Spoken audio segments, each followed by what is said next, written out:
क्रांतिकारी जय भीम मित्रांनो. मित्रांनो, उद्या 14 एप्रिल आहे. डॉक्टर बाबासाहेब आंबेडकर यांची जयंती आहे. त्याच्यासाठी आपण स्पेशल 3 पॅटर्न अवेलेबल केलेले आहे.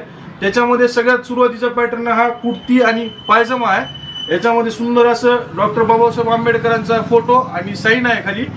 कुर्ती आणि पायजमा याचा रेट फक्त 349 रुपये आहे. आणि हा मी वेअर केलेला शॉर्ट कुर्ता, याचा मार्केटमध्ये रेट 300 ते 400 रुपये, फक्त आपण 149 रुपयाला देतोय. आणि हा शर्ट याला कफला असं केलेला आहे, कफला ब्ल्यू कलर आहे आणि कॉलरला सुद्धा ब्ल्यू कलर केलेला आहे. याचा रेट फक्त 299 रुपये आहे. तर फटाफट शॉपला व्हिजिट करा. आणि दुसरी महत्त्वाची गोष्ट, जर तुमची ग्रुप ऑर्डर असेल तर आम्हाला कॉन्टॅक्ट करा. तुम्हाला आम्ही ग्रुप ऑर्डर स्वीकारली जाईल.